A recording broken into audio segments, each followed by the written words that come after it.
Ce podcast a été enregistré à Pod Paris, le festival du podcast. Ce festival vous a plu ? Faites un don sur badgeek.fr. Méta de choc, méta de choc. Méta de choc. Et si on se demandait pourquoi on pense ce qu'on pense ? Eh bien, bonjour à tous, bonjour à toutes. Merci d'être là pour ce Pod Paris, le premier du genre, puisque le Pod Paris est organisé par le Pod Rennes, grand événement du podcast en France, qui a lieu tous les ans. Et là, cette année, ils ont fait un événement particulier à Paris, et moi, je m'en réjouis beaucoup. Et bonjour Sarah, bonjour, qui est là aujourd'hui pour témoigner sur un sujet bien particulier et que j'affectionne particulièrement, c'est les personnes qui ont été élevées dans la croyance spirituelle New Age, les croyances contemporaines du type les énergies vibratoires, les soins énergétiques, la loi de l'attraction, la pensée positive. Donc Sarah a été élevée depuis l'enfance, elle est née dans une famille de croyants dans la spiritualité contemporaine.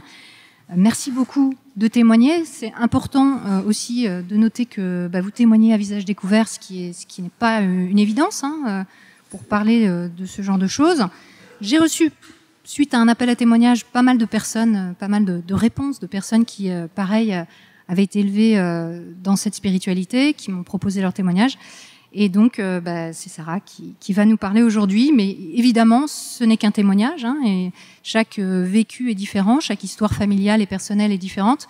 On aura l'occasion peut-être d'en parler. Et évidemment, il y a des éducations différentes au sein du New Age et des conséquences éventuelles de ces croyances qui peuvent être très variées.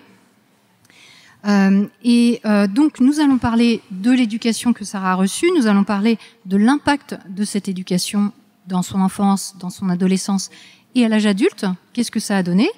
Et puis, comment Sarah est sortie de cette croyance il y a 4 ans seulement. Donc, Sarah a 30 ans, je dévoile votre âge. Oh mon Dieu.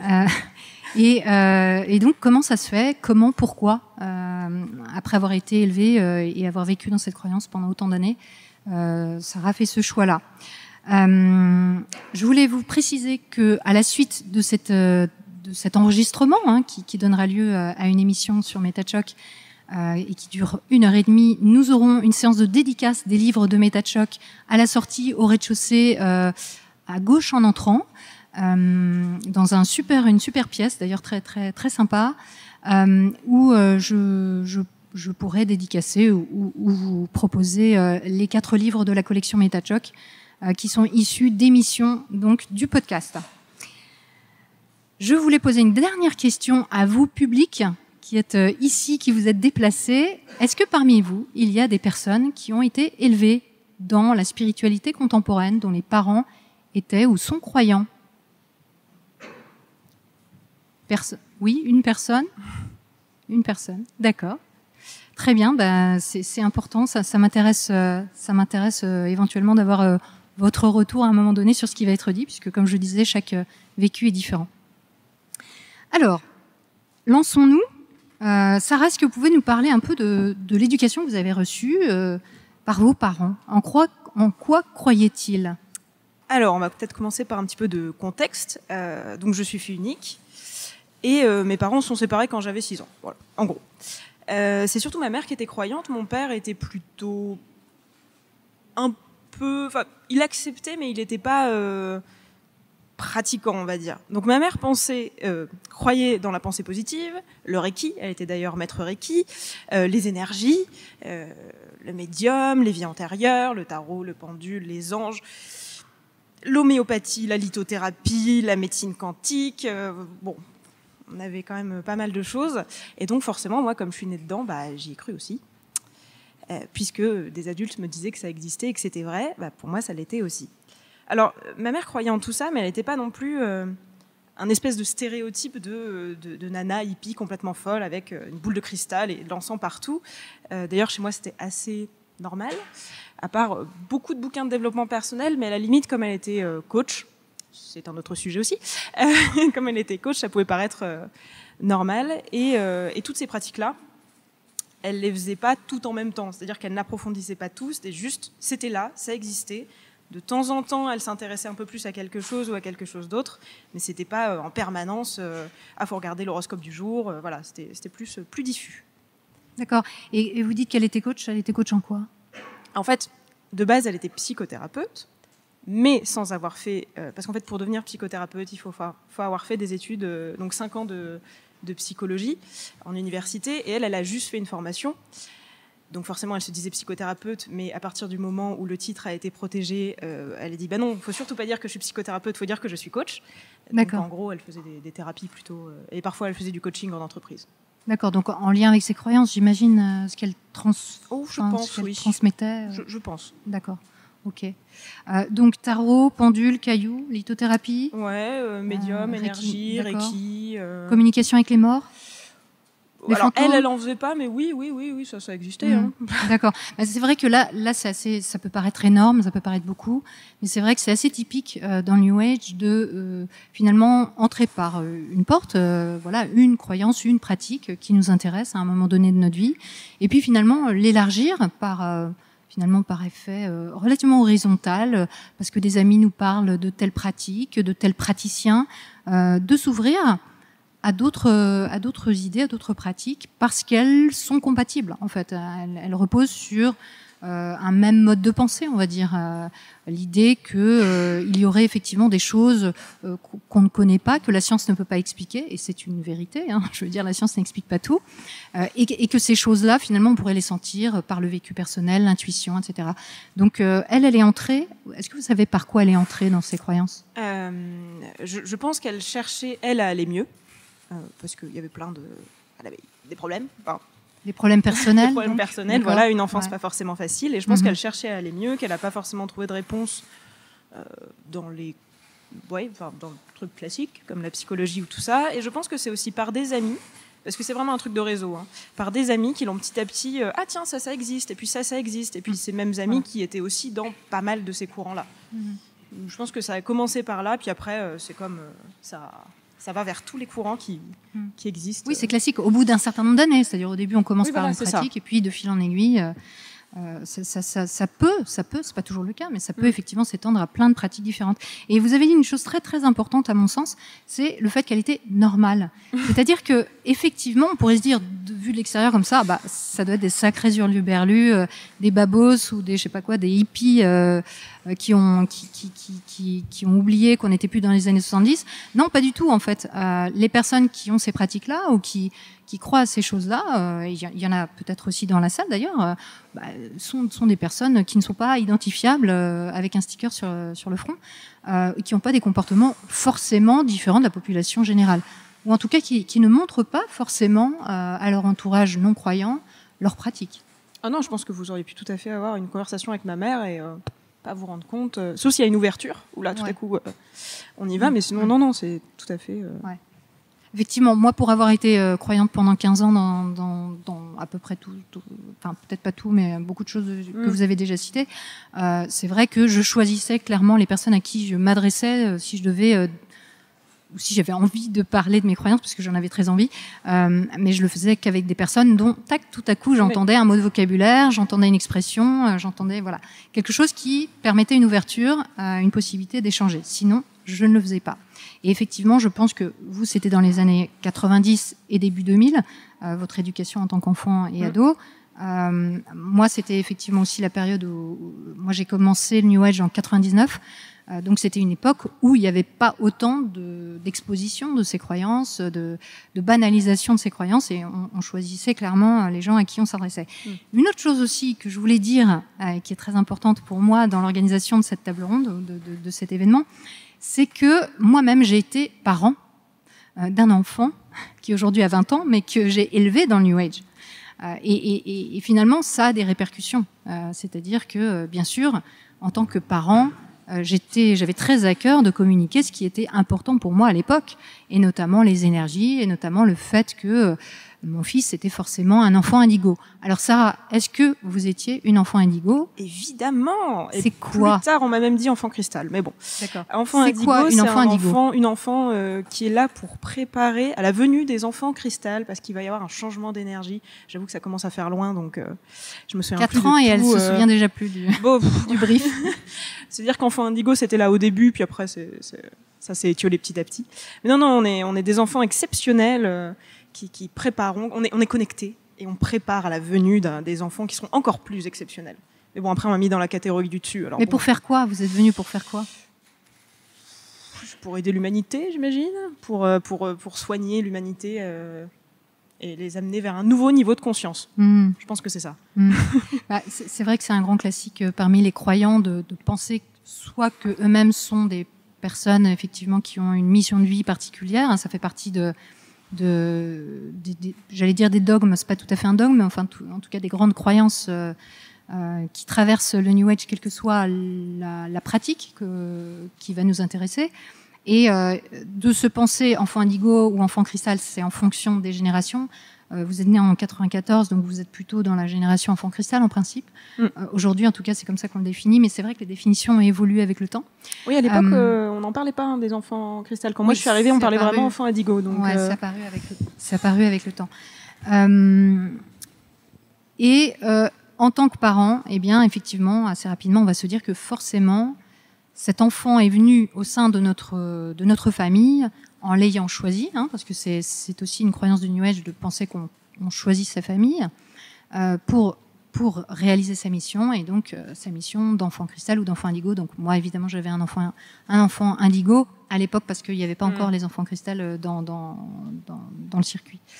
En parlant de mission de vie, d'ailleurs, moi, ma mère me répétait que quand je suis arrivée, quand j'étais petite, je lui avais dit, genre 4 ans, quelque chose comme ça, que j'étais arrivée sur la Terre par la bataillon 13, je ne sais pas ce qui m'est arrivé, que je les avais choisis et que ma mission de vie était de réparer les adultes, de réconcilier les adultes avec leur enfant intérieur. Et elle me l'a répété beaucoup. Mais ça, c'est super intéressant.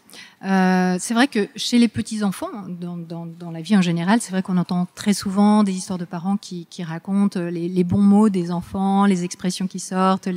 Voilà, ça fait partie un peu de notre culture, de toujours raconter un peu « Ah, il m'a dit ça, c'était trop drôle », etc. Et dans le milieu de la spiritualité, c'est vrai qu'on trouve énormément de récits d'enfants qui ont dit ou qui auraient dit telle ou telle chose, qui montrent la particularité, le côté exceptionnel de leur incarnation sur Terre. Et effectivement, on va noter en tant que parent et on va interpréter, bien sûr, on va être très tenté d'interpréter ce que nous disent nos enfants à la lumière d'une spécificité spirituelle. Donc trouver chez son enfant la confirmation de notre croyance en sa particularité.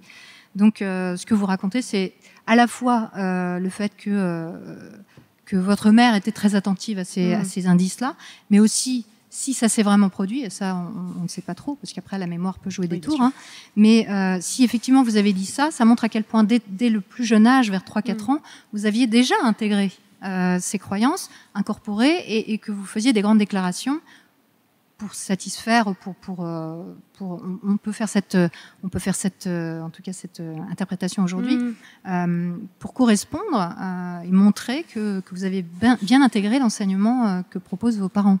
Ah bah oui, pour faire partie du délire, quoi. Bon, alors après, effectivement, il y a une autre interprétation qui pourrait consister à dire que vous étiez effectivement et que vous êtes une personne exceptionnelle. Ah bah ça ésotérisme ou pas, oui.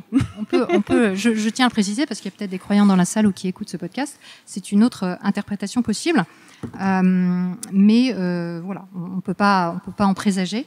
Mais en tout cas, pour les personnes qui veulent en savoir plus sur les enfants indigo, j'ai consacré une chronique qui s'appelle Enfants indigo et Starseed sur le podcast MetaChoc en plusieurs épisodes et qui permet de remonter notamment aux origines de ce concept, comment il est né vers les années 90, justement en 99 en particulier. Il y a vraiment eu une pénétration de cette croyance au début dans les milieux spirituels et puis ensuite de plus en plus dans des milieux moins autorisés, on va dire. Alors, je voudrais juste, avant qu'on aborde peut-être d'autres détails de votre éducation, parler un peu de votre père, parce qu'il a une position un peu particulière. Lui, il est en couple avec votre mère au départ, et il accepte cette croyance. Il a jamais essayé de dire à votre mère, mais pourquoi tu crois à ça? Est-ce que c'est vraiment une bonne idée d'éduquer notre enfant là-dedans? Si c'est le cas, moi en tout cas, j'étais pas présente lors de ces moments-là. Je sais que pour tout ce qui était médical, lui de toute façon avait une peur bleue des médecins, donc il laissait tout à ma mère. Il lui faisait confiance à ce niveau-là, donc là il prenait vraiment pas parti. Et pour ce qui est des autres croyances, je pense que tout le côté développement personnel, faire attention à l'autre, être dans l'amour, tout ça, ça lui allait. Et le reste, je pense qu'il l'acceptait sans trop y croire. Et je n'ai jamais vraiment eu la chance d'en parler plus avec lui à ce niveau-là.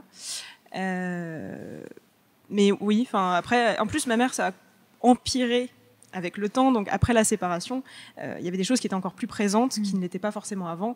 Donc je pense que... Et puis moi, ça faisait tellement partie de mon quotidien que j'alertais pas forcément mon père en me disant tu sais pas, ma mère, ce qu'elle a fait. Voilà, c'était tellement normal qu'on n'en discutait pas. Ça, je pense que c'est important. Enfin, c'est un sujet qui peut évidemment apporter de la discorde dans les couples, mais aussi la question de savoir finalement quelle est la part du conjoint, quel est le rôle du conjoint, quel est le rôle que prend le conjoint dans cette histoire, s'il n'est pas croyant ou si elle n'est pas croyante.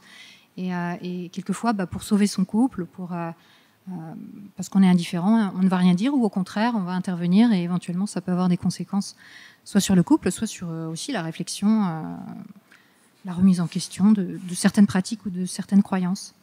Je serais intéressée d'avoir d'autres détails croustillants sur votre éducation, peut-être des choses qui sont arrivées. Vous m'aviez parlé du fait que vous aviez évoqué à 4 ans le fait que votre mère était grande prématurée et que vous aviez été présente. Oui, c'est vrai que j'avais fait ça aussi. Oui, donc vers 4 ans, je lui ai aussi sorti que... Donc ma mère était grande prématurée, elle est née à 6 mois et demi, ce qui à l'époque, dans les années 60, elle avait très peu de chances de survivre.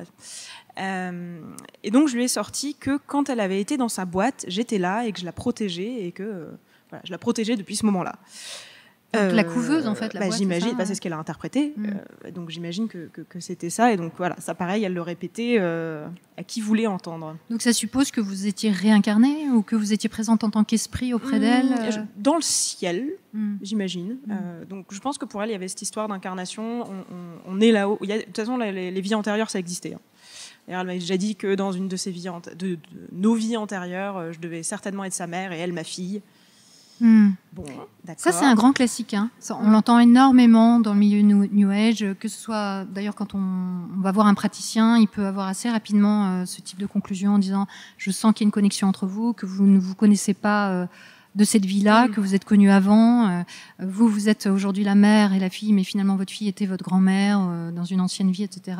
Vous aviez une relation très privilégiée, ou au contraire vous aviez une relation très compliquée ensemble et vous êtes venus résoudre cette relation dans cette incarnation présente, etc. Ça c'est vraiment un grand classique, hein, ce type d'interprétation, de prophétie.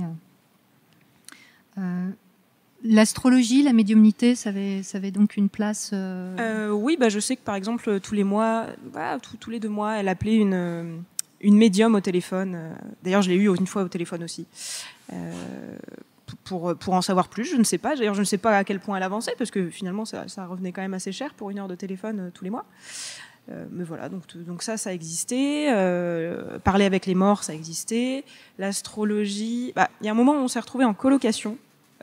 Ma mère et moi en tant qu'adulte, donc une fois que vous étiez adulte ou... Non, quand j'étais encore enfant, ma mère a été en colocation avec d'autres personnes, plusieurs 3 femmes, dont une qui avait aussi un enfant, et il y en a une qui était astrologue, donc forcément là les thèmes astro, tout ça, on a tout fait.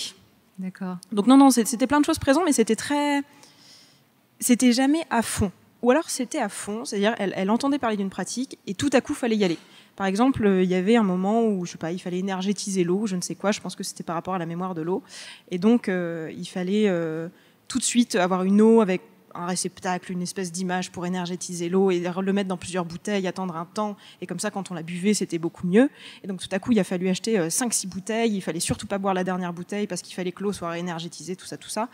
Et au bout de 3 semaines, elle a arrêté. Voilà, c'était ce que faisait ma mère, c'était aller à fond d'un coup. Et après... En fait, ça marche pas, ou alors ça prend trop de temps, trop d'énergie, donc on arrête. D'accord. Mais sans dire que ça marchait pas. Oui, c'était des espèces de lubie ou de passion passagère. C'est ça, tout à coup une lubie sur telle ou telle pratique. D'accord. Mais ça existait toujours en trame de fond, c'est juste que la pratique n'était pas toujours... Et elle allait à des stages de développement personnel, des choses Oh. comme ça, vous y alliez avec elle, comment ça se passait? Je suis déjà allée à certaines conférences, des stages entiers, non, des conférences. Et alors là, c'est merveilleux parce que quand on est petit, je dois avoir quoi, 8 ans, peut-être un truc comme ça. Là, les conférenciers nous prennent tout de suite à partie en tant qu'enfants indigo. Regardez cette nouvelle génération, comme elle est merveilleuse. Puis c'est bien, ça fait qu'elle a sorti La maman achète plus de bouquins, puisqu'elle a vu tout le potentiel dans son enfant. Donc oui, j'ai pu en voir certaines. Bon, je me souviens plus vraiment parce que ça m'intéressait pas forcément. J'avais 8 ans, hein, je voulais juste jouer. Et donc des stages pas enfin si, elle m'a inscrit à des stages en tant qu'enfant avec d'autres enfants, mais des stages un peu connectés. Vous faisiez quoi? De la poterie. Non, on avait fait de la poterie, de la méditation, un peu des balades et un peu d'énergie vite fait, quoi. Mais bon, rien de transcendant. Mais j'y croyais quand même, hein.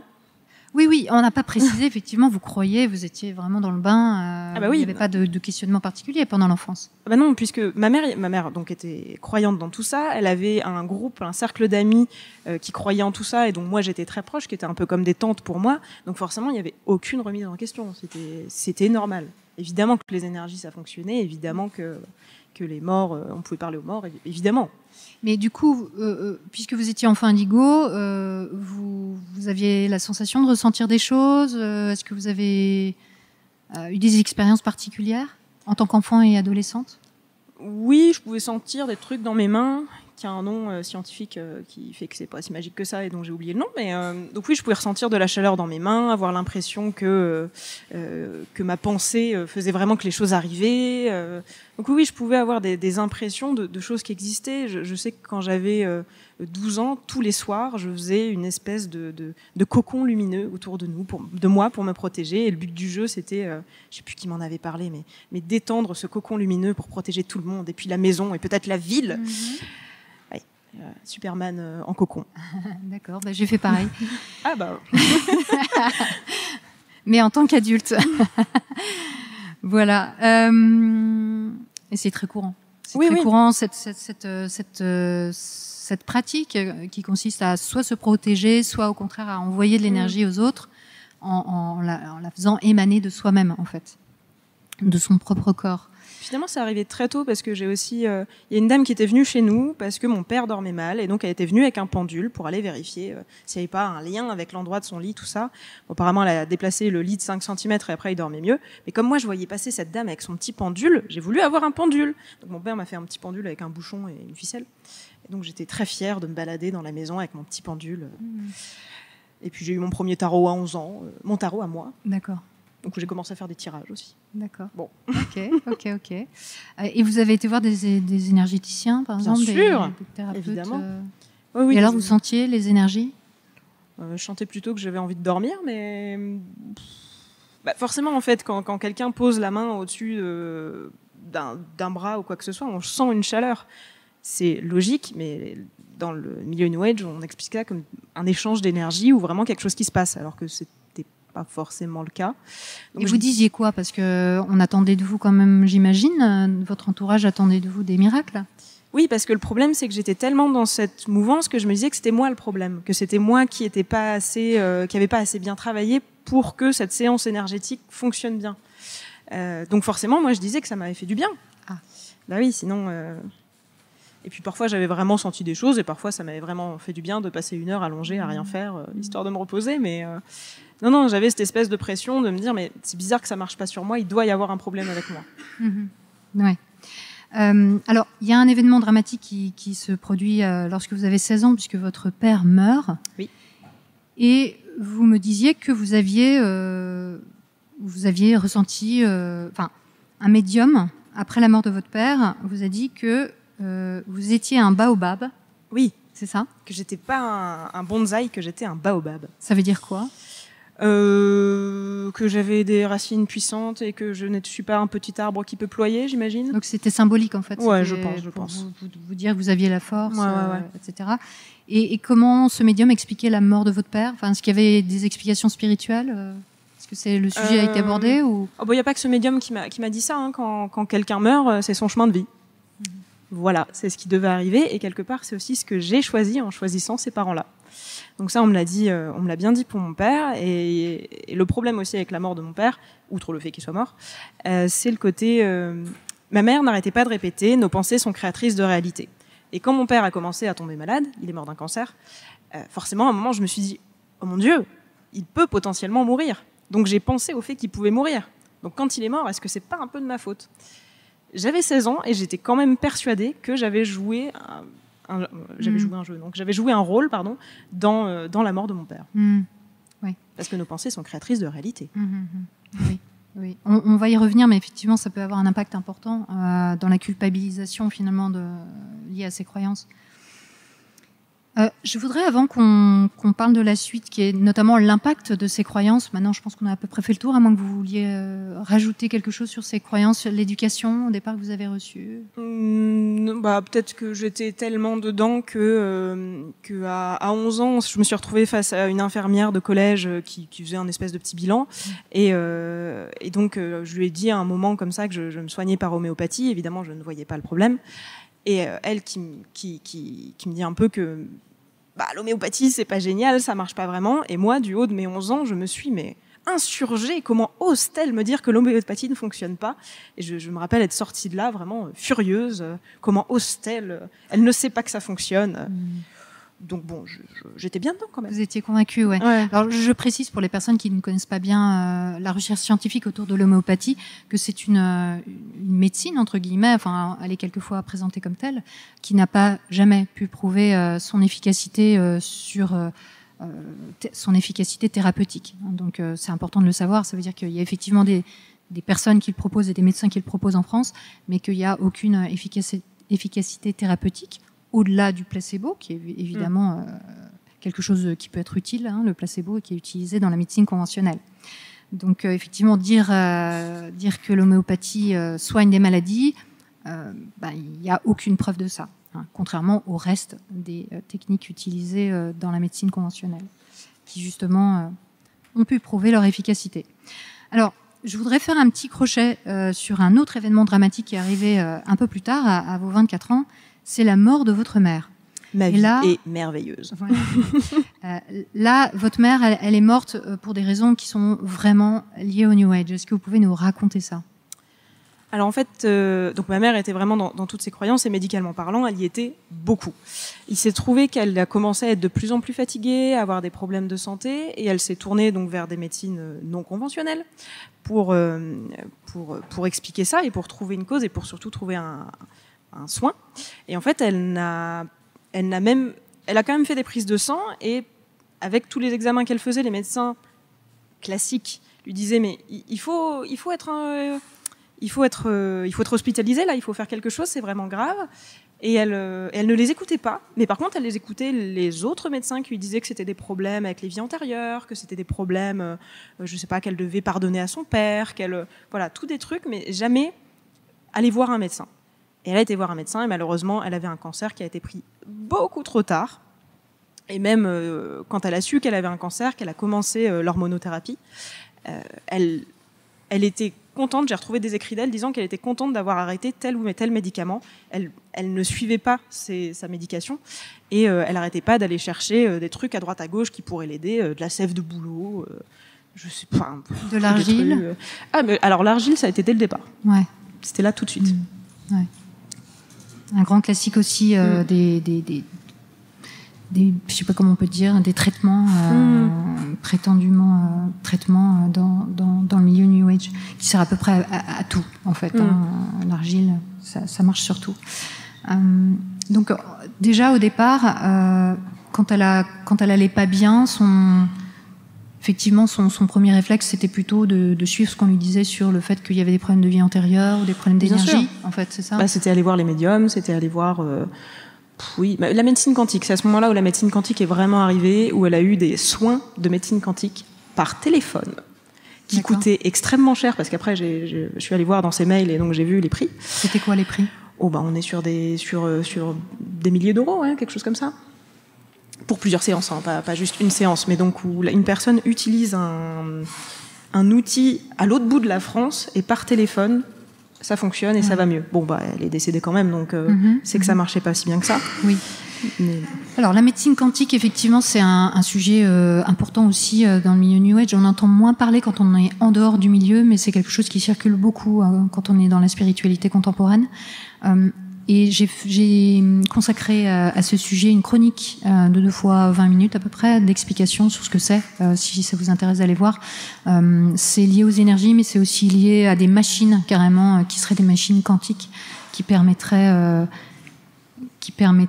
de guérir et surtout de faire de la prévention sur à peu près tout, que ce soit la santé physique ou mentale. Et là encore, évidemment, il n'y a aucune preuve de l'efficacité de ces matériels qui sont très coûteux, avec des séances extrêmement coûteuses, surtout quand les personnes sont désespérées. On voit les prix grimper assez facilement. C'est assez dramatique ce qui se passe autour de la médecine quantique. Et c'est un grand classique pour les personnes désespérées, justement, qui ont un cancer ou des maladies auto-immunes, sclérose en plaques, etc., qui se tournent vers ce genre de choses. Donc finalement, même pendant sa prise en charge finale, elle refusait de prendre les médicaments. Elle pensait que c'était quelque chose qui allait lui faire du mal. Ah oui, complètement. C'est pas ça qui allait la soigner. Alors elle les prenait quand même pour nous faire plaisir, j'ai envie de dire. Mais oui, D'accord. Il y en avait beaucoup qu'elle éliminait. Elle était très contente d'éliminer ces médicaments. Et ça, elle vous en parlait, ou c'est parce que vous avez, après coup, trouvé des écrits ? Elle m'en a parlé une fois, j'ai très mal réagi, parce que même si je croyais en tout ça, je croyais aussi que contre un cancer, c'était bien d'avoir des vrais médicaments. Et donc je m'étais mis très en colère, et donc après, elle m'en a plus reparlé. Et de toute façon, elle m'a caché énormément de choses sur sa maladie. Moi, j'ai su qu'elle était malade que très tard. Elle me parlait pas de ses prises de sang qui étaient catastrophiques. Donc bon, Et puis moi, j'étais loin, j'étais à Paris à ce moment-là, elle était dans le Nord. Oui, là, vous étiez adulte, effectivement. Oui. D'accord. Et vous avez retrouvé des écrits où elle parlait un peu ou des mails, ou des échanges avec des praticiens J'ai retrouvé des écrits, j'ai retrouvé des mails, et oui, alors effectivement, il faut pardonner à son père, faut... sur le féminin sacré aussi, il y a eu un petit truc comme ça. Enfin voilà, c'était pas. Sa féminité était en jeu. Bah oui, c'est le cancer du sein. C'était le cancer du sein. Oui, pardon, j'ai oublié de le dire. Et en même temps, c'était son chemin de vie, et en même temps, voilà quoi. Ouais. C'est assez dramatique. Mais c'est vrai que dans les mails que j'ai pu voir, donc parfois elle envoyait quand même ses prises de sang à des médecins qui n'en étaient pas, et où ils disaient non, mais c'est pas grave, ça, une cure de ça et ça ira mieux. Ouais, enfin là, il y a plus beaucoup de globules blancs quand même. Mais bon. Oui, ça me fait penser à une chose, c'est que souvent quand on va dans des salons du bien-être, par exemple, et on voit plein de pratiques où les gens nous parlent, je sais pas, justement de Reiki, de kinésiologie, de lithothérapie. Enfin, il y a des variantes. Il y a énormément de pratiques. Sur ces salons, ils vont toujours avoir un discours qui est de dire nous, on n'est pas là pour guérir des maladies graves. Ils vont être très très attentifs, parce qu'effectivement, dire le contraire, ce serait pratiquer la médecine de manière illégale, mais c'est aussi évidemment pouvoir être attaqué, pour clairement mise en danger des personnes, etc.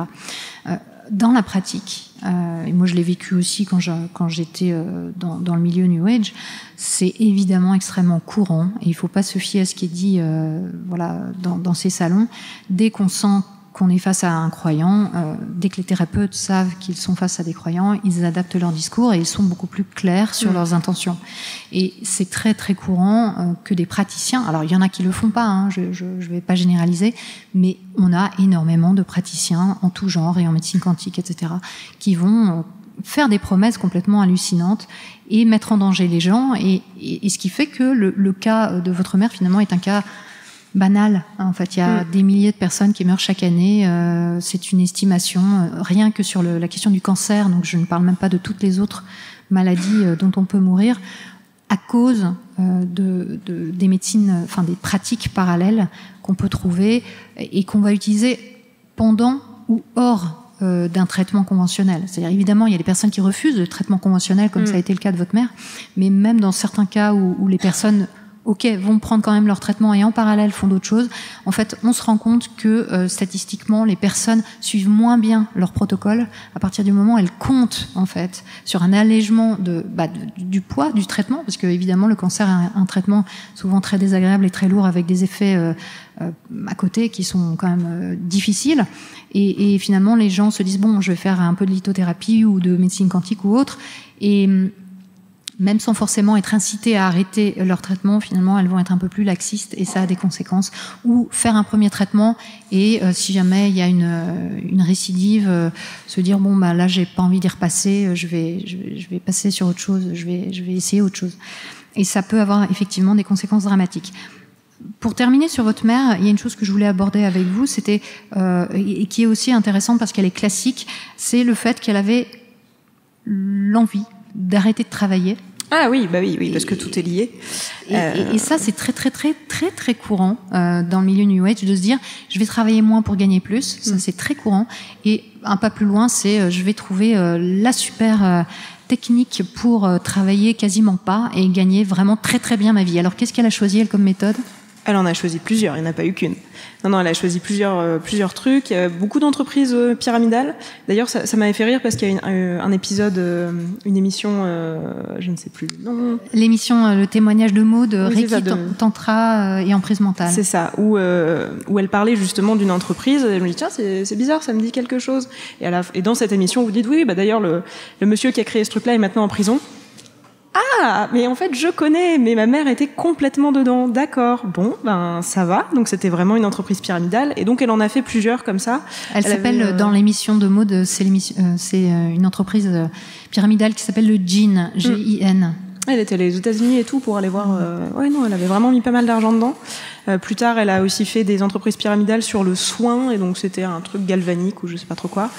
Et par contre là ça m'embêtait un peu parce qu'elle me disait qu'il fallait absolument que j'en parle aux mères de mes copines pour qu'elles achètent aussi, ouais. Et moi ça me gênait beaucoup, j'avais vraiment pas envie de faire de prosélytisme là-dessus, donc ce qui fait qu'on s'est engueulé 1 ou 2 fois là-dessus parce que je ne voulais pas l'aider. D'accord. Voilà. Okay.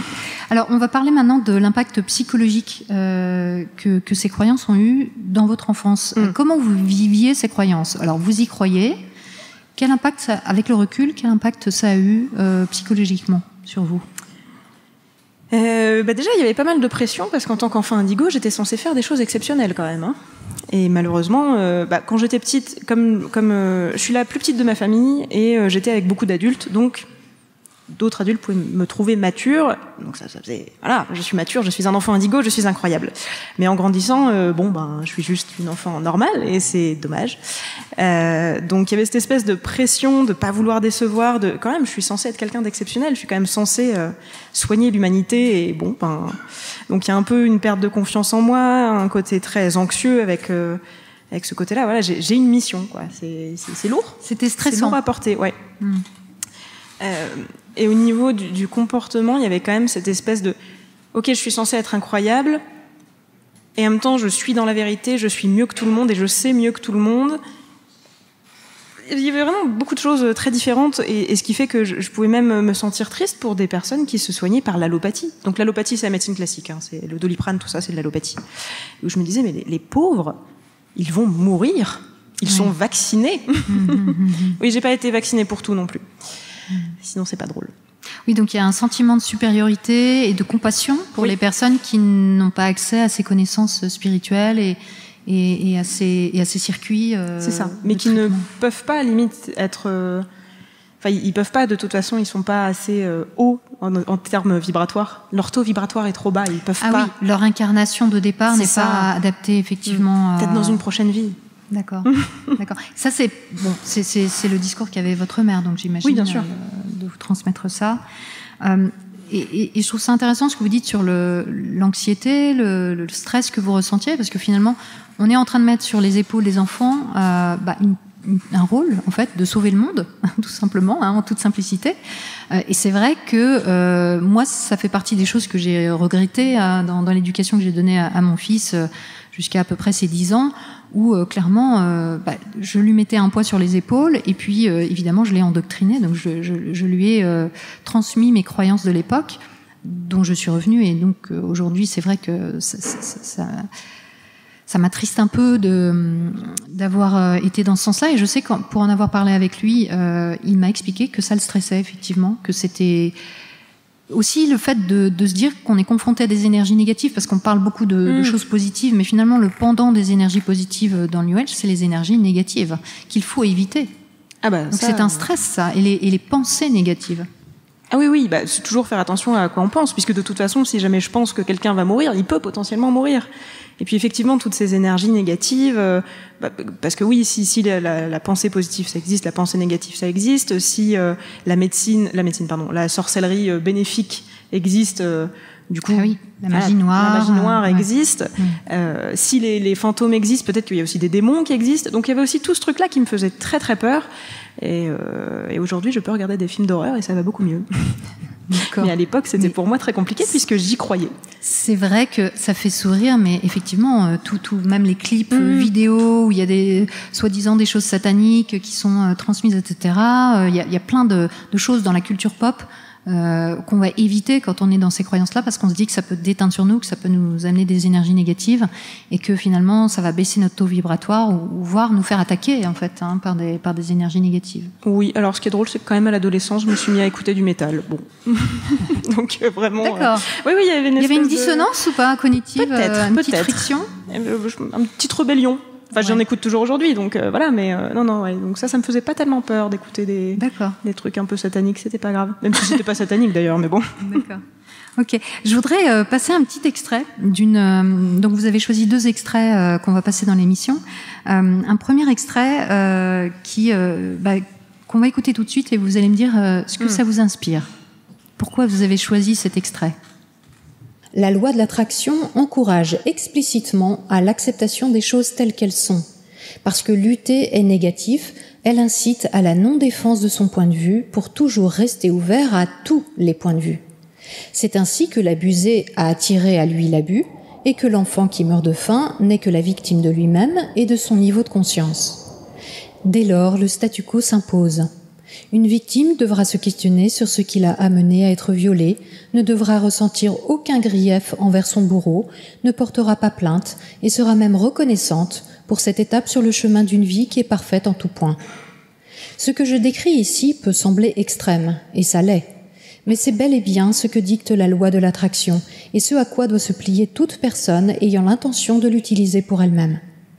Car ne l'oublions pas, la loi de l'attraction nous est présentée comme une loi de l'univers. Si la pensée positive peut avoir un effet bénéfique, il est sans doute comparable à celui d'un verre de whisky. Il peut certes nous apaiser un temps, nous aider à traverser une difficulté, mais ne pourra en rien la résoudre. Et prendre un verre de whisky dès qu'on se sent mal ou croire que ça va nous permettre de nous orienter dans la vie, c'est courir à la catastrophe. C'est repousser le moment de la réelle confrontation à nos problèmes personnels et donc le moment de leur résolution. Alors cet extrait, il est issu d'une chronique, donc c'est une émission un peu particulière qui n'est pas une émission de conversation, mais une émission où je décris une notion qui est donc la loi de l'attraction en l'occurrence. Alors, qu'est-ce qui vous a interpellé dans cette émission ou dans ce passage ? Déjà, c'est cet effet... Alors moi, j'adore la comparaison avec le verre de whisky, parce qu'il y a vraiment ce côté-là, ça peut faire du bien sur le coup, mais en fait, ça ne changera rien. Et puis, il y a vraiment ce côté fataliste de toute façon, je vis les choses parce que je dois les vivre. Et de toute façon, mes parents sont morts, donc je devais passer par là. Eux devaient passer par là. Et voilà, de toute façon, il n'y a pas besoin d'en discuter. C'est mon chemin de vie. Je dois y passer. Et vous l'avez choisi. Et oui, en plus, je l'ai choisi. J'ai choisi d'arriver dans cette famille. Donc, j'ai choisi de m'incarner là. Effectivement, la loi de l'attraction, donc c'est vraiment un pilier de la spiritualité contemporaine. Et ça a des effets qui peuvent être vraiment très problématiques, on l'a entendu, mais aussi sur la création de l'anxiété, justement d'un état anxieux où finalement au départ c'est assez attrayant, la pensée positive, on se dit qu'on peut avoir un certain contrôle sur notre vécu puisqu'on crée notre réalité, mais finalement face au retour du réel qui sont pas tous les jours roses, finalement, on en vient à culpabiliser de vivre ce que l'on vit, puisqu'on le crée soi-même. Et c'est ça le grand danger, en fait, de la pensée positive et de la loi d'attraction, c'est devenir responsable de l'entièreté de son vécu, avec un sentiment final d'impuissance. Et vous dites fatalité, c'est effectivement le sentiment que ça donne, parce qu'on a l'impression que c'est notre inconscient ou notre âme qui choisit un peu à notre insu quelque part, sans qu'on puisse pas y faire grand-chose, même si on va essayer de cultiver sa pensée positive, faire des affirmations, faire des stages, etc. Il y a quand même beaucoup de choses dans le réel qui viennent se confronter à cette croyance. Oui, puis ça faisait pas mal de dissonance cognitive chez moi, parce que je me disais, mais alors, les petits Africains j'étais petite, les petits Africains qui meurent de faim, ils l'ont choisi. Les gens qui se font tuer, ils le choisissent. Les enfants qui arrivent dans des familles où ils se vont battre, où ils sont violés, ils l'ont choisi. Enfin, c'est tellement... Ils doivent le vivre, vraiment. C'est bizarre. Voilà, alors c'est évidemment, parce que ça paraît absolument délirant de penser comme ça, mais c'est justifié par... c'est prétendument issu de la science, c'est-à-dire que les arguments sont que la médecine, sont que la physique quantique, l'épigénétique et les neurosciences nous apportent la preuve qu'effectivement notre pensée crée notre réalité. Donc c'est quelque chose qui circule dans les milieux de la spiritualité et qui justifie l'existence de cette croyance. Donc parce qu'effectivement, il peut y avoir assez vite une dissonance en disant mais comment est-ce qu'on peut justifier de telles horreurs ? Mais non, ce serait prouvé par la science. Alors ce n'est pas le cas, je vous le dis, et je l'explique dans cette chronique évidemment qui est plus longue. J'explique que non, les scientifiques de ces domaines-là, à aucun moment n'ont pu dire et n'ont dit que leur domaine de recherche pouvait justifier la loi de l'attraction, l'expliquer, etc. Voilà, la loi de l'attraction est une réelle croyance. On peut y croire, c'est une croyance, on a le choix d'y croire, mais ce n'est pas une croyance justifiée par une quelconque science. Voilà. Malgré les vidéos, les blogs qu'on peut trouver qui pourraient justifier ça. Une autre chose dont vous me parliez sur l'impact psychologique, c'est la question de l'esprit critique. Donc vous êtes un peu rebellé avec votre mère sur certains sujets, mais finalement vous me disiez que vous aviez clairement pas reçu d'éducation à l'esprit critique, bon, comme beaucoup de gens, mais que finalement vous avez dû accepter beaucoup de croyances sans jamais pouvoir les remettre en question. J'avais même pas forcément l'idée de les remettre en question. À l'époque, c'était pas... Si quelqu'un me disait qu'il les croyait pas, pauvre de toi, tu es en bas... Oui, il n'y avait pas d'incitation à la réflexion, à la remise en question, comme souvent dans les croyances. Oui, c'est ça. Il y avait pas de. Ça faisait partie de mon côté. C'était ma réalité. Ouais. D'accord. Et alors là, on a parlé de l'impact psychologique. Est-ce qu'il y a eu aussi un impact de santé ? Parce que dans votre vie, est-ce que ça a eu un impact ? Vous étiez en bonne santé ? Comment ça se passait ? J'ai eu la chance de pas avoir de problèmes graves, enfant. Et puis, je suis devenue adolescente et j'ai eu mes règles. Et j'ai eu des règles hémorragiques, vraiment. Donc, assez compliqué. C'est quoi des règles hémorragiques ? C'est qu'on perd beaucoup trop de litres de sang, on fait de l'anémie, ça va pas. Enfin, vraiment, c'est vraiment assez compliqué. Les protections normales, ça ne fonctionne pas. Enfin bref, c'est vraiment... Donc vous étiez alitée Non, pas jusque-là. Non, j'étais très très forte d'ailleurs. Mais c'est toutes les 2 heures, faut absolument trouver des toilettes. On perd beaucoup de sang. Je tombais malade tous les mois, parce que forcément j'étais épuisée. Et en plus ça dure très longtemps. Enfin, ça dure une semaine, voire un peu plus. Les règles hémorragiques, c'est ça. Oui, donc c'est vraiment pas agréable. Un tiers du temps, quasiment de... Oui, c'est dans le mois. On redoute ce moment-là. Et en fait, le problème, c'est que forcément, j'ai vu des homéopathes, des énergéticiens, j'ai fait des séances, enfin de féminin sacré, des rituels de féminin sacré. D'ailleurs, ma mère était très étonnée parce que normalement, elle avait coupé avec le féminin négatif dans notre famille. Elle était très étonnée que j'ai des règles hémorragiques. Bon, bien sûr, tout ça n'a pas fonctionné, donc j'ai pris mon mal en patience et à mes 18 ans, quand je suis enfin partie de la maison, j'ai vu une vraie gynécologue et j'ai tout de suite pris une pilule qui faisait que ça arrêtait mes règles complètement, ce qui a d'ailleurs fait un petit remous chez les amis de ma mère et chez ma mère. Comment ça, tu n'as pas tes règles ? Mais les règles, c'est très important, une femme doit avoir ses règles, ça te nettoie tous les mois. Et là, sur le coup, j'avais lu quelques études j'avais commencé à lire des études à ce niveau-là. En fait, ça m'embêtait tellement, c'était tellement dur dans ma vie que je m'étais vraiment intéressée et en fait, non, je peux ne pas avoir mes règles, ce n'est pas grave. D'accord. Et le féminin sacré, quel est le rapport entre le féminin sacré et le fait d'avoir... Enfin, c'était quoi l'interprétation qui était faite de vos règles hémorragiques ? Je n'acceptais pas ma féminité. Alors c'est vrai que quand j'étais ado, j'étais un peu garçon manqué, mais et encore, qu'est-ce que ça veut dire être un garçon, être une fille? Bon bref, vaste sujet. Mais apparemment, je n'acceptais pas ma féminité, je n'acceptais pas le fait d'être une femme, et il fallait que je m'accepte pleinement en tant que femme. Et ça résoudrait donc les règles hémorragiques? Oui, alors j'ai essayé, mais ça n'a pas marché. D'accord, ok. Donc vous avez essayé avec de l'homéopathie? Ouais. J'avais un traitement homéopathique, mais limite un pilulier d'homéopathie, quoi. C'était ouais, vraiment, j'avais pris beaucoup de trucs. Donc oui, les énergies, des soins énergétiques. Normalement, il y a des gens qui ont débloqué plein de trucs. Hein. Alors, je rappelle qu'en France, les seules personnes qui ont le droit légal de pratiquer l'homéopathie sont des médecins. Donc c'est quand même assez extraordinaire. Hein. Si vous allez voir un homéopathe, il est forcément médecin. Donc c'est un médecin qui va prescrire ça pour des règles hémorragiques. Ça existe, c'est courant.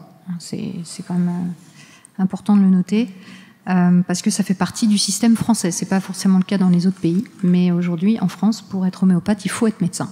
Et c'est une formation de 2 jours pour être homéopathe, une spécialisation de 2 jours faite par les médecins. Donc, c'est comme la médecine chinoise d'ailleurs. Pour la médecine chinoise, l'acupuncture, il faut être médecin. Voilà. Ils faisaient les 2. Ah, voilà. Ok, très bien. Alors. On arrive à la déconversion. Alors, avant de commencer à parler de la déconversion, je voulais, pour les personnes qui sont présentes, et peut-être qu'elles n'ont pas levé la main tout à l'heure, mais je m'adresse à vous puisque vous avez levé la main tout à l'heure. S'il y a des personnes qui ont été élevées dans ce type de croyance, je voulais vous proposer, après qu'on ait fini de raconter l'histoire de Sarah, et si vous êtes d'accord qu'on voit votre visage dans l'émission puisqu'elle est filmée, je voulais vous proposer de vous joindre à nous et de nous parler et peut-être de réagir sur ce qui a été dit et de nous dire si votre vécu correspond, s'il y a des choses en commun ou si au contraire il y a des choses qui sont complètement différentes. Donc si vous souhaitez, si vous êtes d'accord de venir, vous pouvez vous avancer et d'ici 5-10 minutes, on fera monter sur scène les personnes qui le souhaitent et qui ont donc reçu une éducation New Age et qui ont un regard critique sur cette éducation aujourd'hui. Ce serait vraiment très intéressant d'avoir ce contrepoint éventuel, puisque chaque histoire est différente. Alors, la déconversion. Donc, qu'est-ce qui s'est passé? Puisque, indépendamment de... Alors, déjà, vous avez été voir un médecin pour cette hémorragie, ça a dû quand même, ces règles hémorragiques, ça a dû quand même mettre un petit caillou dans la chaussure, non? Ça remet un petit peu en cause les choses, ou c'est une exception qui confirme la règle? C'est une exception qui confirme la règle, parce que je continuais à porter des cailloux, je continuais à croire en plusieurs choses. De la lithothérapie, oui. Pour avoir de bonnes énergies? Oui, j'avais toujours une labradorite sur moi pour me protéger. Bon, bref. Donc oui, les cailloux, ça a continué. Alors le fait que mon compagnon de l'époque était aussi beaucoup dans ces mouvances-là n'a pas dû aider. Lui, c'était beaucoup le tarot, les arts divinatoires, la lithothérapie, énormément. Donc voilà, ça n'a pas dû aider. Mais donc, j'avais En fait, j'ai toujours eu l'impression que si les médecines alternatives ne fonctionnaient pas sur moi, c'est parce que je ne le faisais pas assez bien. Donc je me disais, je vais prendre un raccourci et je vais prendre la médecine classique. Donc je pense que c'est ça qui se passait dans ma tête, ce qui n'a aucun sens, mais voilà. Donc non, je continuais à croire.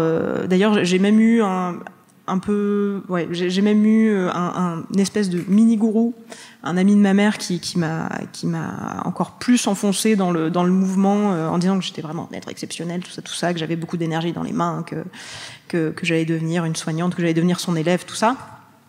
Bon, le jour où je me suis déconvertie, il a arrêté de me parler. Donc non, j'étais vraiment à fond dedans, et en fait, ma sortie, ça s'est fait en plusieurs temps. Il y a eu la mort de ma mère qui m'a forcément un peu chamboulée. Je me retrouvais toute seule. J'ai entendu des discours que vraiment j'aimais pas. Le côté non, mais c'était son chemin de vie, elle devait vivre ça. Ouais, que de souffrance pourquoi pour que dans sa prochaine incarnation ça aille mieux. Puis moi, c'est pas drôle pour moi. Il y a eu le changement de compagnon. J'ai quitté mon compagnon qui était beaucoup dans ses croyances. J'en ai pris un qui est beaucoup moins dans ses croyances, même pas du tout, mais qui me disait juste gentiment à l'époque, moi j'y crois pas. Mais qui me disait pas forcément plus. Voilà, lui ne s'y intéressait pas, il était juste, moi je n'y crois pas. Il n'était pas frontal, il critiquait pas vos croyances. Ben, j'en ai parlé ce midi avec lui et il m'a dit peut-être que si ça avait duré plus longtemps, j'aurais été un peu plus frontal, mais bon, là tu l'as fait toute seule dans ton coin, donc tout va bien. Il y a le Covid aussi, puisque là il y a eu tout le cercle amical de ma mère, avec qui forcément je suis toujours en contact d'ailleurs aujourd'hui, qui partaient un peu trop loin pour moi avec tout le côté anti-vax, tout le côté c'est une machination, tout ça. Enfin voilà, et elles sont parties toutes très très loin. Et donc là, mon copain actuel me disait en fait, le vaccin, c'est pas si mal, regarde, il m'a montré 2-3 vidéos, 2-3 études, et j'ai dit, d'accord, je vais me faire vacciner, ça marche. Le vaccin, c'est bien. Et le dernier coup dans le cercueil, le dernier coup de clou dans le cercueil, je sais pas, oui. Ça a été un salon du bien-être. Parce qu'en fait, actuellement, je suis home organizer, donc j'aide les gens à trier, organiser chez eux. De manière très pratique, hein. Je fais pas de feng shui. C'est pas du feng shui, non? Non, par pitié. De la géobiologie de l'habitat? Non. Non, vraiment, on range les choses et c'est très bien. Donc j'ai fait un salon du bien-être en me disant, c'est bien, je vais me faire connaître. Et donc j'ai entendu plein de bêtises. Et je sais pas pourquoi. À ce moment-là, je pense que c'était déjà un peu en train d'en sortir. J'ai entendu plein de bêtises. Mais il y a une nana qui était une espèce de coach pour augmenter son chiffre d'affaires et qui avec elle vraiment on allait changer de mindset et vraiment on allait faire que. Donc je me suis rapprochée de cette nana et cette nana faisait quand même payer assez cher sa formation, même si c'était personnalisé tout ça, et je lui ai dit je vais prendre quelques jours pour réfléchir. Et elle a tout de suite dit ah mais non mais moi je ne travaille qu'avec les gens qui se décident comme ça parce que ça veut dire que c'est bon pour eux, que c'est vrai, que c'est. Et ça m'a totalement figée et je ne sais pas pourquoi. Peut-être que c'était mon chemin de vie de tomber sur Méta de choc à ce moment-là. Et je suis tombée sur un épisode qui justement parlait de tout ça. Et du coaching. Oui. Voilà. J'ai commencé bizarrement par d'autres épisodes, mais je suis assez vite tombée sur le coaching. Et j'étais là, ah d'accord. Ah ça je connais. Ah ça existe. Oh là là. Et donc après j'ai commencé à rentrer dans un tunnel de pensée critique, de métacognition. J'ai lu plein de trucs, j'ai écouté plein de choses, j'ai regardé plein de vidéos. Et voilà. Aujourd'hui je suis sortie. D'accord. Je voulais faire écouter un deuxième extrait que vous nous avez conseillé sur le féminin sacré, et on va réagir à ça. Ce qui est assez intéressant dans ce que vous dites, c'est que vous êtes allé dans ce salon du bien-être et vous avez été frappé par la multitude des pratiques et le fait que vous n'y croyiez pas vraiment, et pourtant j'imagine que vous y avez trouvé exactement ce que vous aviez vécu dans votre quotidien pendant des années. Pourquoi ça vous a autant frappé? Mais je pense que ça s'est vraiment fait petit à petit, toutes mes croyances se sont délitées, je voyais que les gens allaient trop loin, je voyais que je sais pas, tout à coup c'était trop. Je sais pas exactement ce qui s'est passé, mais c'était peut-être juste le bon moment où en fait là ça me va plus du tout, ça me correspond plus du tout. Je pense que c'était ça. C'est vrai que le Covid, ça a été vraiment un moment charnière où on a eu des personnes qui sont clairement radicalisées, qui ont trouvé un espace pour exprimer leur spiritualité, leurs croyances de manière beaucoup plus banale. Et là, clairement, on voit la rupture avec les années 90 où on devait faire attention à qui on parlait. Là, maintenant, on peut parler de ses doutes sur le vaccin ou de ses pratiques alternatives ou de ses croyances aux énergies, etc., de manière beaucoup plus facile. Et en même temps, en parallèle, face à ça, justement, face à cette vague de banalisation, il y a eu des personnes qui étaient dans ces mêmes croyances et qui se sont dit ah mais non, mais en fait non, c'est pas, ça me correspond pas. Je pensais pas que ces gens que je connais, que j'ai rencontrés tant de fois dans ces stages, avec qui je médite ou avec qui je fais du yoga, étaient autant à fond dans ces choses-là. Ça me correspond pas. Et il y a eu en même temps une vague de personnes qui se sont déconverties. Et ça touche pas d'ailleurs que le New Age, hein. C'est aussi le cas de mouvements à dérive sectaire où les gens tout à coup face à cette chose si inhabituelle que cette pandémie finalement ont été confrontés à des croyances en se disant mais non en fait c'est pas ça, moi ça m'intéresse pas. Donc aussi parce que pendant le Covid à cause des confinements il y avait moins de rassemblements communautaires, donc je pense aux témoins de Jéhovah, je pense à des personnes qui étaient dans des communautés très soudées qui ont fait un pas de côté à ce moment-là. Et ça c'est intéressant de le dire aussi parce que souvent on imagine que le Covid ça a été la ruée vers des croyances etc., mais il y a aussi l'opposé, des personnes qui en sont sorties à ce moment-là. Alors on va écouter donc cet extrait et je vous laisse réagir après. Ce discours universaliste cache en fait de nombreux stéréotypes qui, sous couvert d'émancipation, imposent plus ou moins implicitement de se soumettre à des injonctions qui, bien entendu, ne correspondront pas à tout le monde et qui seront tout simplement impossibles à mettre en place pour certaines, menant à une exclusion de fait. Des femmes peuvent par exemple être stigmatisées parce qu'elles prennent la pilule en continu à cause de règles très douloureuses, jugées alors comme incapables d'accepter leur nature profonde de femme. Selon la spiritualité New Age, les âmes n'ont pas en tant que telles de genre, mais lorsqu'elles décident de s'incarner sur Terre, elles choisissent d'exprimer une polarité féminine ou masculine en intégrant un corps de femme ou d'homme. Les femmes étant les dépositaires privilégiés de l'énergie féminine, elles sont censées en incarner les attributs, et on a pu voir que ceux-ci rencontrent de manière très troublante ce que notre société attend justement d'une femme. La douceur, la fertilité, la créativité, l'émotion, l'amour, l'attention aux autres, ou encore la réceptivité. La référence au féminin sacré engendre en fait ce que l'on appelle une essentialisation, c'est-à-dire l'affirmation que toute femme est et se doit d'incarner certains principes qui la définissent par essence. On comprend alors qu'une femme qui reflèterait majoritairement des attributs jugés masculins tels que l'action, la force, le mouvement, la structure, la logique, l'ordre ou l'intellect sera jugée comme étant dans un déséquilibre énergétique. À partir de ce diagnostic arbitraire, ces questionnements personnels seront appréhendés à l'aune de ce qu'elle devrait incarner.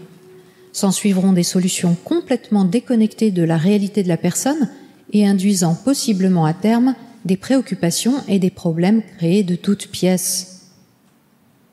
Alors, une petite réaction ? Non, mais c'est exactement ça, c'est exactement ce que j'ai vécu. Et c'est vrai que comme, en plus, plus tard, j'ai commencé à être féministe, oh mon Dieu, ça ne colle pas du tout, ça marche pas, et que je me reconnaissais pas dans ce fait d'être une femme. Et donc si j'avais des saignements abondants, si j'avais des douleurs, c'est parce que je n'acceptais pas le fait d'être une femme. Mais être une femme, c'est être quoi ? Enfin, c'était très bizarre pour moi, c'était très... Ouais, c'était très étrange. Il y a un enfermement dans une idée préconçue de la femme qui correspond manifestement au stéréotype de genre qu'on connaît. Donc c'est effectivement... C'est ça qui est étonnant, c'est qu'on retrouve beaucoup le féminin sacré dans certains mouvements féministes. Oui. Parce que y a des cercles de femmes, les tentes rouges, etc. Et en même temps, quand on regarde de plus près, concrètement, c'est quand même assez excluant. Par exemple, les femmes qui prennent la pilule et qui n'ont plus de règles, comme c'est votre cas, vont être jugées refusant leur féminité. Voilà. Encore les femmes qui ne veulent pas d'enfants, c'est quand même bizarre. Aussi, voilà, alors que c'est quand même la base. Oui. Si on est une femme, il faut avoir évidemment, un enfant, forcément. Il faut être une mère. Voilà, exactement.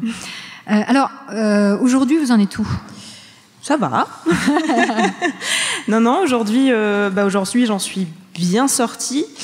Ce qui est bien, c'est que maintenant, je suis un peu moins réactive. Il y a une époque où vraiment, au départ, tout m'hérissait. J'étais vraiment très en colère, j'étais vraiment très réactive. Dès qu'on me demandait mon signe astrologique, j'avais envie de mettre un point dans la figure de l'autre personne. Donc non, aujourd'hui, ça va mieux. C'est pas non plus... parfois, il y a des discours qui peuvent m'énerver, mais donc ça va mieux. Et en fait, ça va beaucoup mieux qu'avant. C'est assez étonnant, mais j'ai beaucoup moins peur, je suis beaucoup moins angoissée, et je suis beaucoup plus zen, en ayant arrêté la méditation.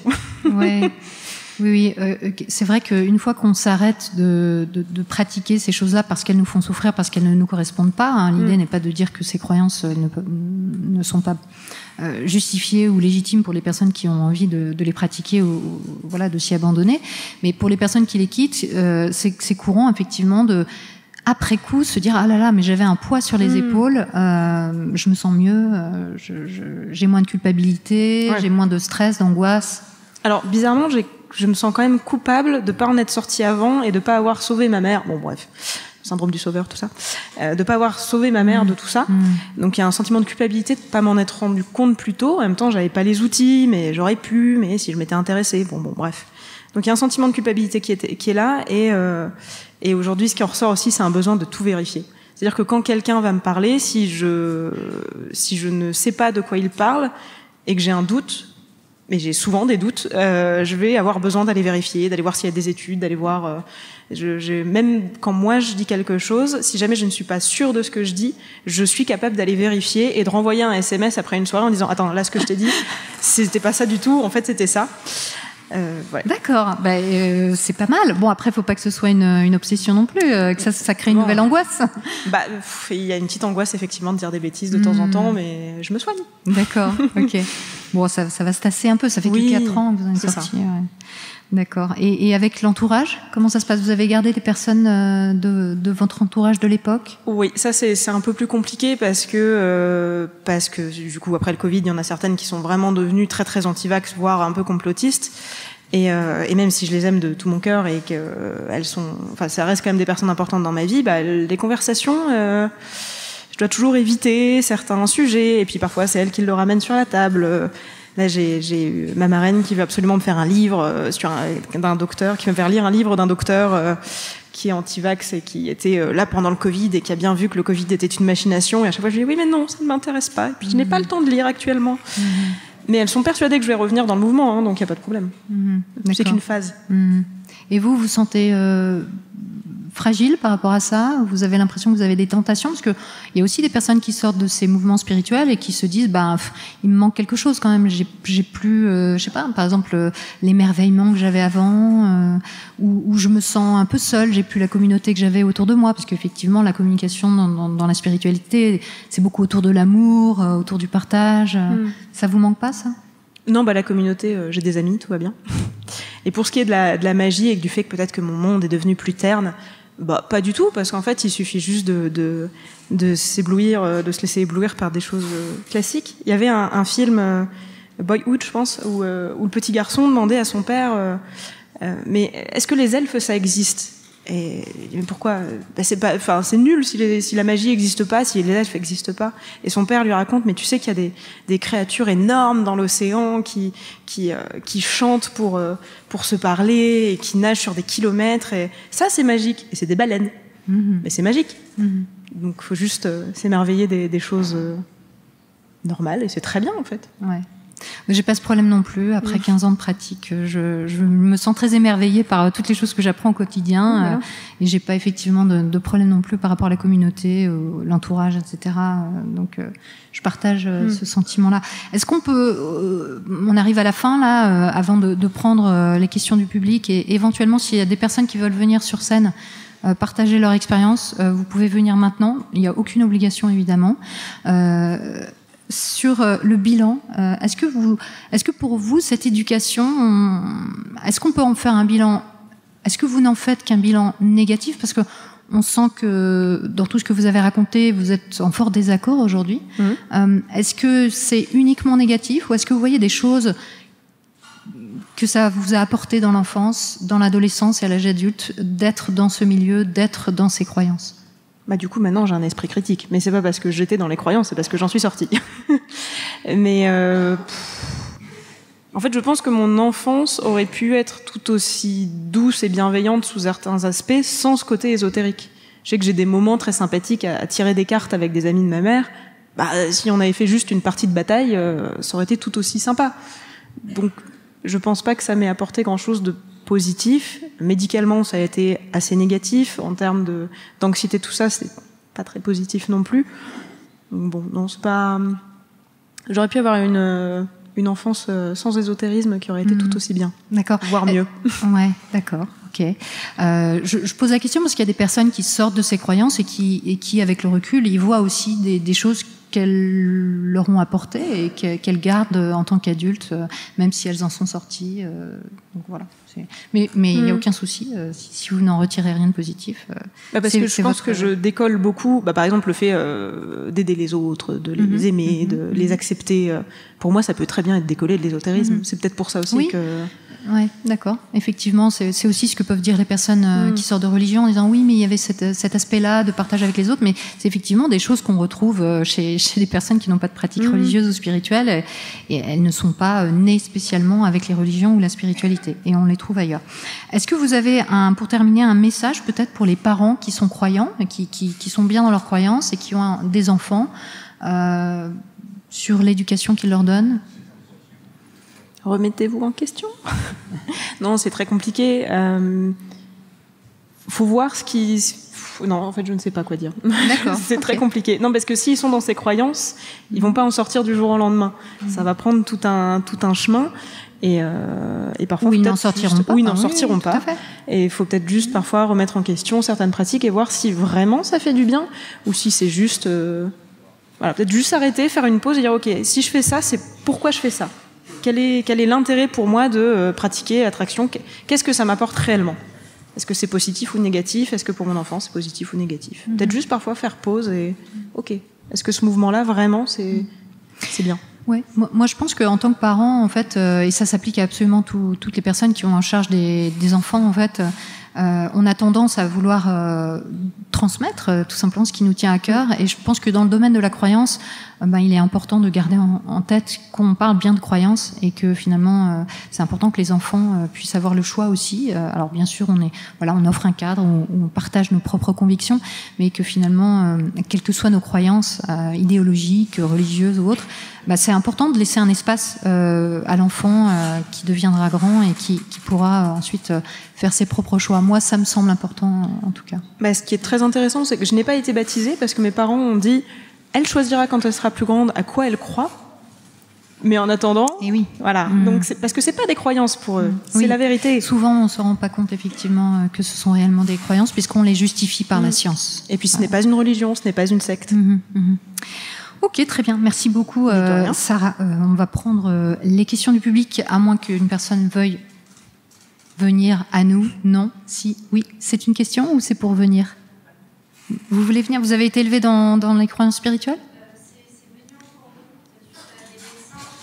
Attendez. On va prendre un micro pour vous passer la parole.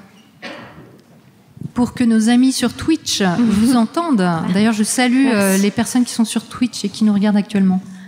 En gros, vous parliez à plusieurs reprises d'à quel point on peut glisser assez rapidement là-dedans via la médecine. En fait, j'ai vu une psychologue quand j'étais adolescente et je voulais pas, suite à un événement traumatique, et je refusais de parler.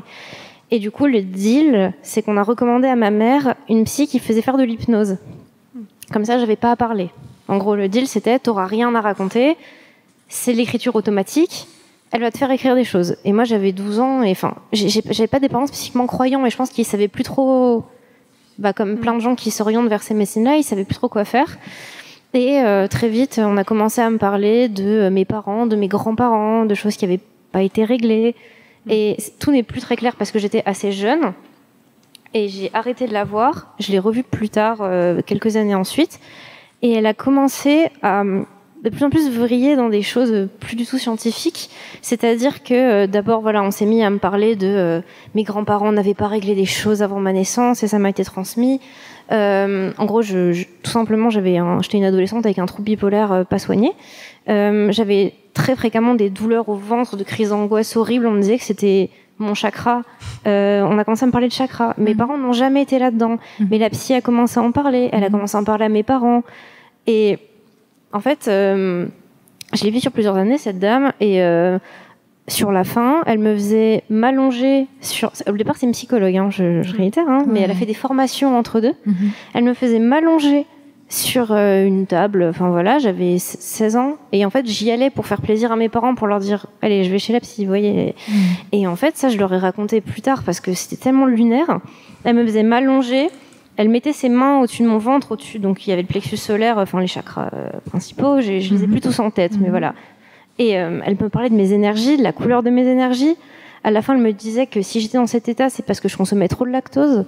Ah, oui. C'est la dernière fois que je l'ai vue. Ce jour-là, j'ai dit non, c'est plus possible. Et le problème, c'est qu'elle a, en parallèle, il y a ma mère qui n'a jamais été de base quelqu'un de spécialement croyant, qui a commencé à lire des bouquins de développement personnel.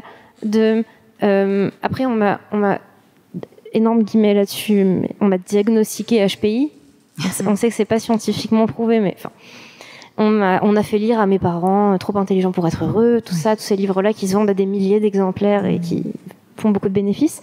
Et ma mère m'a amené voir une sophrologue. Donc à partir de cet événement, finalement, l'introduction par cette psychologue, votre mère a commencé à s'intéresser. C'est allé très vite. Et aujourd'hui, elle en est plus ou moins sortie, mais à acheter plein de livres de développement personnel, à m'amener faire de la sophro, puisque au lieu de tout simplement me donner un traitement,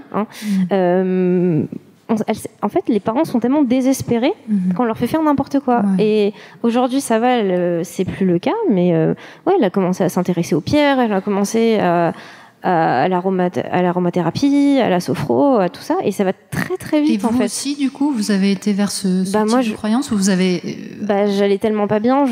j'ai dit, ouais, on va aller chez la sophro, puisqu'il y a peut-être que ça qui marche. Et ça va très très vite. Et de vraiment faire attention même des familles non croyantes au départ peuvent glisser tellement rapidement là-dedans et sans s'en rendre compte, et c'est hyper vicieux en fait. Et voilà. D'accord. Merci beaucoup pour ce témoignage. Effectivement, c'est effectivement une porte d'entrée très courante quand on est dans une épreuve de la vie, quelle qu'elle soit, un problème de santé, un problème psychologique, une perte d'emploi, etc. Ou même le passage à la retraite. On est un peu désœuvré, on n'a plus les enfants à la maison, on ne travaille plus, etc. Qu'est-ce qu'on va s'ouvrir à d'autres choses. Et dans ces moments-là, effectivement, on peut s'introduire à une pratique qui va mener à d'autres. Donc ça, c'est tout à fait typique. Merci beaucoup pour ce témoignage. Est-ce que vous avez des questions ? Nous avons quelques minutes devant nous.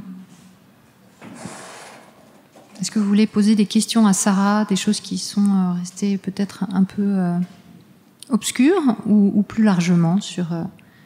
Parce qu'en tant qu'enfant indigo, je peux répondre à tout.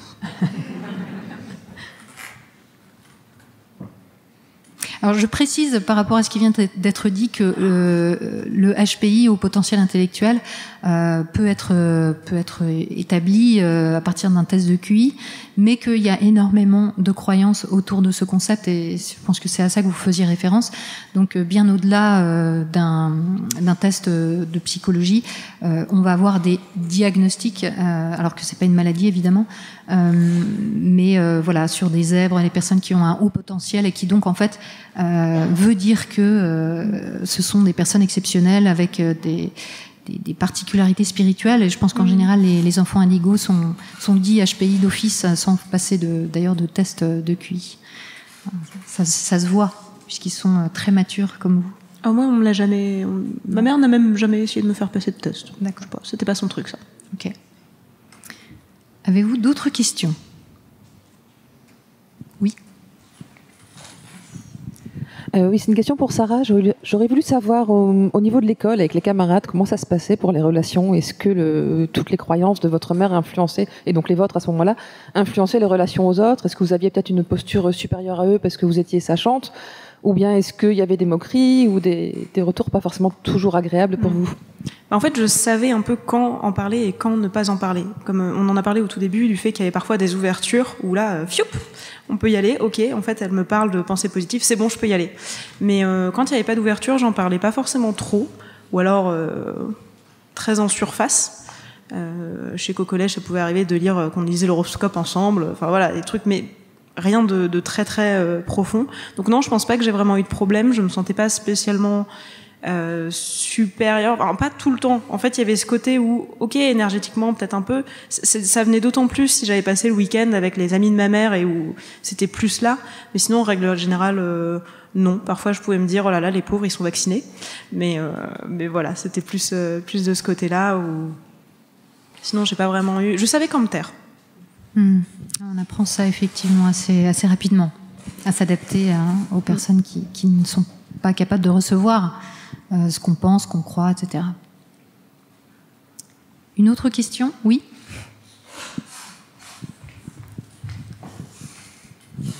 Je voulais savoir si, notamment au moment de l'adolescence, si des personnes étaient venues un petit peu avec des arguments rationnels pour essayer de vous faire sortir de vos croyances de l'époque, est-ce que ça vous aurait aidé peut-être à en sortir plus tôt, ou est-ce qu'au contraire ça vous aurait renforcé dans vos croyances dans un contexte un peu de lutte, d'identification et d'identification à la famille? Puisque ce n'est pas arrivé, je ne sais pas. Jamais personne n'a essayé. Pas dans. J'étais vraiment dans une espèce de bulle, et donc soit j'en parlais pas et du coup forcément on n'allait pas commencer à me dire ça n'existe pas, soit j'en parlais avec des personnes qui étaient vraiment croyantes, donc j'avais pas vraiment de moment où j'étais confrontée à autre chose, quoi. Puis j'ai pas fait d'études de médecine, donc voilà. Mais malgré tout, il y avait quand même des petites parcelles de dissonance cognitive tout au long de.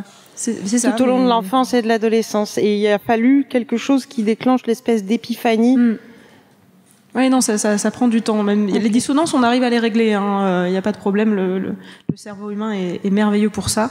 Et donc parfois, on évite justement toutes les informations qui vont pas dans notre sens, ou on change un peu notre comportement, ou voilà. Donc on évite, ou on rationalise dans notre tête que non, c'est pas vraiment ça. En fait, il y a telle étude qui dit que. Donc, non. Et oui, parce qu'il y a un phénomène dont on parlait dans la préparation de cette émission, c'est que on est entraîné de manière totalement informelle, mais quand on est dans cette spiritualité-là, à répondre aux objections. On les connaît d'avance, ces objections, et on a déjà la réponse. Est-ce que vous pouvez nous en parler un peu ? Oh oui, je fais des études de psychologie et j'ai étudié ça la semaine dernière, c'est pour ça, en parallèle de mon boulot. Parce que forcément, je me suis dit, maintenant il me faut une vraie assise scientifique, je vais faire des études. J'ai trop de temps dans ma vie apparemment. Donc non, c'est la théorie de l'inoculation. C'est le fait c'est comme un vaccin, mais avec la pensée. Donc on a telle croyance. Par exemple, les pierres, des personnes qui vont dire, mais non, les pierres, ça n'a pas réellement d'énergie. Des gens vont vous dire ça, alors qu'en fait, selon telle étude, et donc c'est inoculer les contre-arguments et les défaire. Avant même d'être contredit. Avant même d'être contredit. Donc dans le New Age, il y a énormément ça. On nous dit vraiment, mais non, des gens vont te dire que l'homéopathie, ça ne fonctionne pas. Mais regarde, tu es toujours en vie. Oui, heureusement. Voilà, c'est tous ces petits trucs-là, mais surtout sur l'énergie, ça ne fonctionne pas. Mais regarde bien, là, tu sens que ça chauffe. C'est tous ces trucs-là. Donc on est vacciné en fait, aussi. C'est intéressant parce que c'est un phénomène psychologique qu'on utilise en prévention, par exemple en prévention contre la drogue. On va avoir ce mode d'éducation pour des enfants, par exemple, en leur disant quand tu seras plus grand, on pourra éventuellement te proposer des cigarettes ou de je sais pas quoi. Mais sache que les cigarettes, c'est fabriqué par des industriels qui vont faire de l'argent sur ta crédulité. Et en tant qu'enfant, on est effectivement inoculé de ce contre-argument où tout à coup on se dit ah oui, je vais pas me laisser avoir. Donc quand on va me proposer des cigarettes, je vais dire non parce que je ne suis pas un mouton et je ne veux pas me faire avoir par des industriels véreux qui veulent faire de l'argent sur mon dos. C'est très efficace en termes de prévention et effectivement c'est ce à quoi on est confronté en permanence quand on est croyant. On le retrouve évidemment aussi dans les grands mouvements sectaires où les gens sont préparés à l'avance à toutes les objections qu'on peut leur donner. Ne croyez pas votre entourage parce que eux ne savent pas et vous savez. Et d'ailleurs tel argument permet de valider votre croyance. Voilà, on va devoir s'arrêter maintenant. On va pas pouvoir prendre plus de questions. Je vous invite à nous rejoindre donc au rez-de-chaussée dans la salle, superbe salle où on va faire les dédicaces des 4 livres de la collection Méta de choc qui reprennent donc 4 émissions avec des contenus inédit. Un tiers du bouquin n'est pas dans les émissions, dans chacune des émissions. Donc, et puis bien sûr, on peut prolonger la conversation à ce moment-là. Donc, n'hésitez pas à venir me voir. Et je pense que Sarah peut peut-être un peu rester si vous avez aussi d'autres questions plus en privé. Merci beaucoup. Merci à tous d'avoir assisté. Merci Paris.